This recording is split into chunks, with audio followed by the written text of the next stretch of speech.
m'appelle Marc Peleski, je suis professeur de SVT et je suis formateur également en éducation à la sexualité et dans le domaine égalité filles-garçons.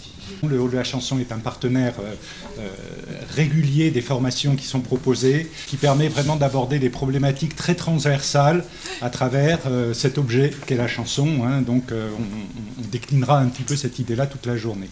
Pour présenter toute la question du genre, pour permettre aux collègues d'avoir une vision panoramique d'ensemble sur cette question du genre, pouvoir couvrir l'ensemble des champs et leur faire prendre conscience que ces champs existent, un champ biologique, un champ psychologique, un genre social, un champ social.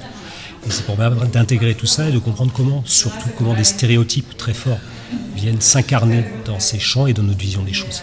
Et permettre de prendre conscience et donc de se détacher de ces stéréotypes. Des projets que vous pourriez avoir à imaginer, à mener dans vos établissements peuvent intégrer de la musique, du musical, de la chanson.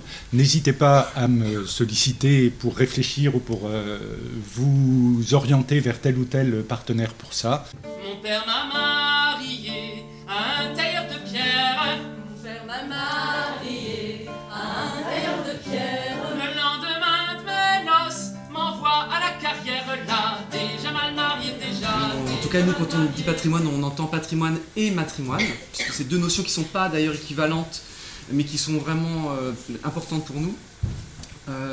Et donc on s'occupe du patrimoine de la chanson depuis le Moyen-Âge jusqu'à l'an 2000, en gros, puisqu'on laisse un peu mûrir comme il y en a d'autres qui sont peut-être juste un petit peu intéressés par ces questions et ont besoin d'apprendre le contenu.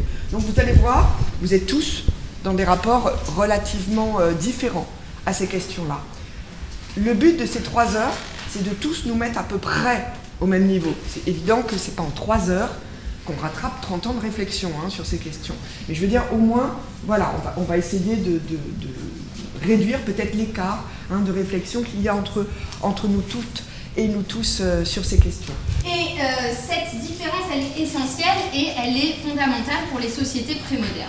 Alors vous m'excuserez, puisque à partir de maintenant, je vais vous parler des sociétés prémodernes dans un vaste tout indifférencié qui ira du 8e, en gros, au 18e siècle, ce qui évidemment est un non-sens, mais le manque de sources pour ce qui concerne la période donc prémoderne, donc avant le 18e, est telle qu'on va être obligé... Toute la question des normes sociales, en fait. Qu'est-ce qui est normal, qu'est-ce qui ne l'est pas? On a tous besoin de se raccrocher un peu à quelque chose, peut-être de se rassurer dans certains cas quand on n'a pas réussi à y réfléchir suffisamment, et accepter en fait que les choses sont plus compliquées et accepter de ce que nous-mêmes nous avons intégré comme norme, c'est toujours quelque chose de compliqué. Il faut une remise en question justement de ce qu'on fait, mais il faut avoir conscience justement de ces présupposés dont nous-mêmes nous avons été imprégnés et qui nous habitent encore de toute façon pour pouvoir traiter sereinement ces questions avec les élèves. On a un autre type d'action qui est donc les actions d'éducation artistique et culturelle, les fameux l'EAC, donc on fait beaucoup de travail avec les collégiens et les lycéens, notamment en Île-de-France. Donc avec les collégiens, c'est plutôt des parcours de pratiques artistiques avec donc des échéances où ils viennent voir des spectacles ici. Et puis avec les lycéens, c'est plutôt des moments d'immersion qui vont ressembler un tout petit peu avec cette journée de formation, mais adaptée aux lycéens. Mais c'est un peu une immersion comme ce que vous allez vivre en fait aujourd'hui. Plutôt positif, je dirais.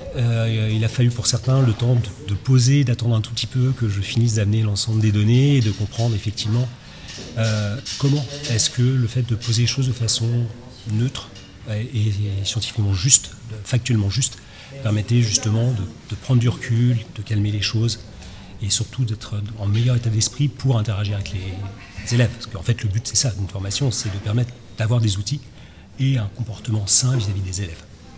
Bonsoir monsieur le curé, j'ai 3 mots à vous dire. Bonsoir monsieur le curé, j'ai 3 mots à vous dire. Hier m'avait faite femme, aujourd'hui faites-moi fille là.